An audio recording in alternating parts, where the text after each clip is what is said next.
चंद्रयान कोई ऊपर भेजने वाले चांद के ऊपर, उनका नाम ही सोमनाथ है। नरेंद्र मोदी जो हैं वो 2001 से लेके 2014 तक चीफ मिनिस्टर रहे।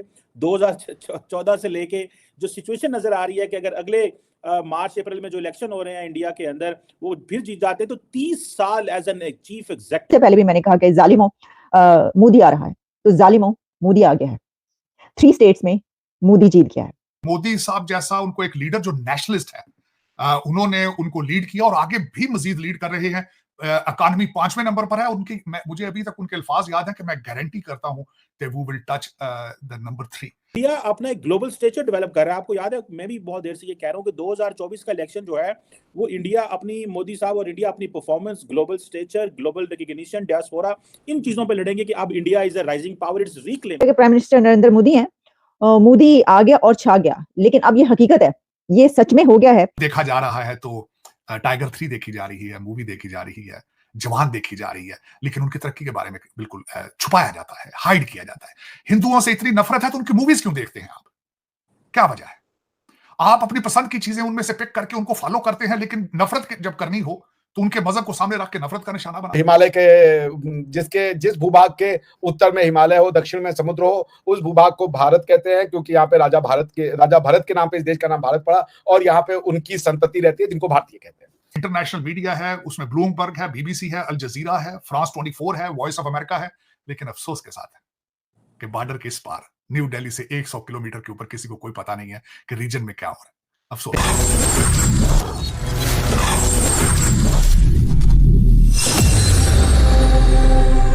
हिंद, वंदे मातरम। दोस्तों बीजेपी ने राजस्थान, मध्य प्रदेश, छत्तीसगढ़ में चुनाव जीतकर 2024 लोकसभा का ट्रेलर लॉन्च कर दिया है।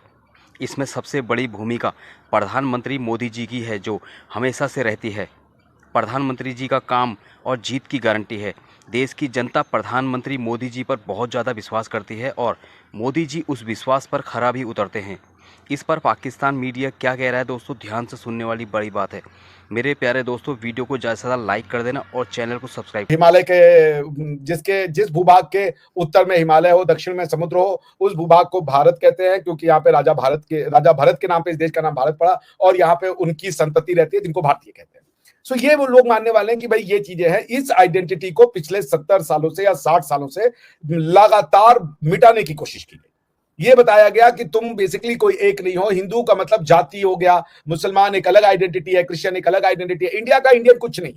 हमारी लोकल लॉज को भी हिंदू लॉज करके पढ़ा दिया गया, जबकि वो भारतीय लॉ होना चाहिए। जैसे आप सऊदीया में जाएंगे, आप कोई भी रिलीजन को फॉलो करें, आप जिसको आप इस्लामिक लॉ कहते हो, बेसिकली सऊदी लॉ है, वो आपके ऊपर अप्लाई करेगा। हमारे यहाँ पे ऐसा नहीं, क्या हमारे क्या उसको हिंदू लॉ में बता दिया और हिंदू की डेफिनेशन बता दी कि हिंदू का मतलब होता है जैन, हिंदू का मतलब होता है बुद्ध, हिंदू का मतलब होता है सिख और हिंदू का मतलब होता है जो कास्ट सिस्टम वाले हिंदू हैं वो वाले हिंदू। ये 4 चीजों को वो हिंदू कहते हैं, बाकी किसी को वो हिंदू नहीं कहते। तो हमारी जड़ों पे लगातार कुठाराघात किया गया और ये समझाते हुए कि ये एक रिवोल्यूशनरी आइडिया ऑफ इंडिया है, जो कि ये देन है 1945 या 1950 के बाद से। इंडियंस को पहले ये पता ही नहीं था। ये जो आया, जो वो सोसाइटी जो ये कह रही है यम निजा परोवेती गणना लघु चेत साम उदार चरिता नाम तो वसुदैव कुटुंबकम, उसके मानने वाले लोगों को इस तरीके की थ्योरी बताई गई। There was an attempt to finish India culturally, traditionally and emotionally. India को कल्चरल मुज़ैक के नाम पे वो किया गया और मोदी जी ने आकर के इस थ्योरी को बस्ट कर दिया। वो जो अब आप ये सोचिए, इस चुनाव में एक डिमांड हमारी अपोजिशन पार्टीज ने ये रखी कि हम अगर इलेक्शन में आएंगे तो जातीय जनगणना कराएंगे, यानी कि we will go for a caste census. अब कास्ट सेंसस में ये होगा कि हमको पता चल जाएगा कौन किस कास्ट का है, उसी के हिसाब से हम स्कीमें बनाएंगे और उस कम्युनिटी को उतना लाभ पहुंचा देंगे, उतना हम जो भी बेनिफिट देना है सरकारी वो हम दे देंगे। मोदी जी ने कहा कि मैं कोई कास्ट सेंसस नहीं कराऊंगा, मेरे लिए सिर्फ 4 कास्ट है। महिला, फीमेल एक कास्ट बना दी उन्होंने, गरीब, पावर्टी को एक कास्ट बना दी उन्होंने, उसके बाद विकास, डेवलपमेंट को एक कास्ट बना दी उन्होंने, और उसके बाद शिक्षा, इसको एक कास्ट बनाई। ये 4 जाति है जिसको मैं मानता हूं और इसी 4 जाति के नाम पे आपको वोट देना पड़ेगा। आप वोट देना चाहें तो दीजिए। लोगों ने दिया। लोग नहीं जाना चाहते कास्ट के ऊपर। अपनी भारतीय आइडेंटिटी, राष्ट्रवाद की आइडेंटिटी। देखिए हमारा राष्ट्रवाद जो है ना, अर्जुन मैं बस 1 मिनट और बोलूंगा, मुझे पता है मैं लंबा बोल गया। नहीं बात कीजिए जी। राष्ट्रवाद है ना, वो नेशनवाद नहीं है। भारत नेशन नहीं है। भारत को नेशन कहना बहुत बड़ी बेवकूफी होगी, भारतीय राष्ट्रीयता को नेशनलिज्म कहना मूर्खता होगी। वो क्यों होगी मैं बताऊं। ऐसा नहीं कि जो लोग कह रहे हैं वो मूर्ख है, नहीं, क्योंकि वो भारत को समझ नहीं रहे। नेशन होता है homogeneity, ethnic homogeneity, lingual homogeneity, cultural homogeneity और एनी अदर होमोजेनिटी। इंडिया में कोई होमोजेनिटी नहीं है। कोई तमिल है, कोई तेलुगु है, कोई उड़िया है, कोई पंजाबी है, कोई राजस्थानी है, कोई हरियाणवी है, कोई हिंदी है, कोई बिहारी है, कोई कश्मीरी है, कोई तमिल है, कोई तेलुगु है, कोई आप जितनी और सोचते हैं, बंगाली है, कोई असमिया है, कोई नागालैंड है, कोई मिजो है, कोई मणिपुरी है, कोई एक ये सारे छोटे छोटे नेशन है।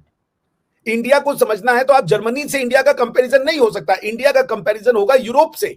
भारत की तरक्की का एक ये भी बहुत बड़ा सीक्रेट है, एक सिंसियर रजीम का, सिंसियर मेरा जो एम्फेसिस होगा वो सिंसियर रजीम पे होगा। एक सिंसियर रजीम जो है वो अपनी पॉलिसीज अगर बनाती है तो उसको इंप्लीमेंट करने के लिए मेरे ख्याल में 4 साल या 5 साल is not a sufficient period. एक फिलॉसफी, एक आइडियोलॉजी, उसको इन्फोर्स करने के लिए एक लंबा पीरियड दरकार होता है। और यही मैं समझता हूं कि भारत की एक तरक्की का सीक्रेट भी यही है कि मोदी साहब जैसा उनको एक लीडर जो नेशनलिस्ट है, उन्होंने उनको लीड किया और आगे भी मजीद लीड कर रहे हैं।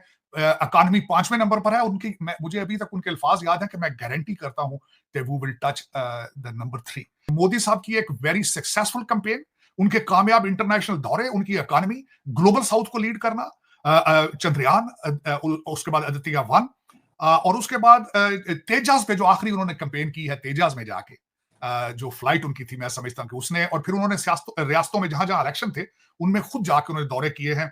और जिस तरीके से उन्होंने COP 28 के अंदर इंडिया को रिप्रेजेंट किया है, फ्रंट लाइन पे खड़े थे। एक साइड पर होस्ट थे, कतरी थे किंग, और दूसरी साइड पे जॉर्डेनियन किंग खड़े थे।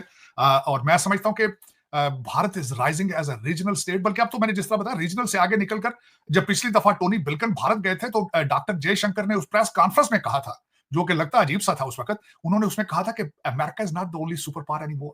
सो बेसिकली भारत जो है वो रीजनल पावर से निकलकर आगे trying to make their space among the top 5, जो जिनको कहा जाता है कि 5 बड़ी पावर्स हैं। तो मैं समझता हूं कि आज मोदी साहब जो हैं वो आज 6 बजे शाम अपने पार्टी के हेडक्वार्टर न्यू दिल्ली भी जाएंगे। आज मैं जब सुबह उठा हूं तो जो इंटरनेशनल मीडिया है उसमें ब्लूमबर्ग है, BBC है, अल जजीरा है, फ्रांस 24 है, वॉइस ऑफ अमेरिका है।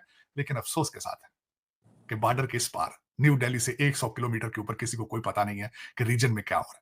अफसोस, ये मैं इस पे I will record my protest. हमारे मीडिया ने उसको भारतीय इलेक्शन को कंप्लीटली अबैंडन कर दिया है। सिर्फ देखा जा रहा है तो टाइगर 3 देखी जा रही है, मूवी देखी जा रही है, जवान देखी जा रही है, लेकिन उनकी तरक्की के बारे में बिल्कुल छुपाया जाता है, हाइड किया जाता है। हिंदुओं से इतनी नफरत है तो उनकी मूवीज क्यों देखते हैं आप? क्या वजह है? आप अपनी पसंद की चीजें उनमें से पिक करके उनको फॉलो करते हैं, लेकिन नफरत जब करनी हो तो उनके मजहब को सामने रख के नफरत का निशाना बना। नकिया के बारे में पढ़ें, आप उनकी सिविलाइजेशन के बारे में पढ़ें, आप टेक्सला यूनिवर्सिटी के बारे में पढ़ें, आप इंडस सिविलाइजेशन के बारे में पढ़ें, तो आप हैरान हो जाएंगे कि दुनिया की oldest strong and civilised nation थी। और मेरे ख्याल में ये टाइटल, और उसके बाद तो खैर ये हुआ कि पहले आके ग्रीक आए, अलेक्जेंडर आए, और उसके बाद फिर इन्वेडर्स ने लाइन लगा दी है, चाहे वो पठान आए हैं, चाहे टर्कश आए हैं, चाहे ब्रिटिश आए हैं। मेरे ख्याल में ये एक हिस्ट्री इज रिपीटिंग। और मैं समझता हूं कि ये ना सिर्फ, बल्कि मैं तो इस लेवल तक जाता हूं कि they are taking the revenge of the colonialism of regardless British or colonialism of Mughals and destruction by all of these invaders। मैं समझता हूं this is the best revenge. मैंने जिस तरह आपको पहले एक दफा कहा था, इससे बड़ा रिवेंज क्या होगा। चंद्रयान को ऊपर भेजने वाले चांद के ऊपर, उनका नाम ही सोमनाथ है।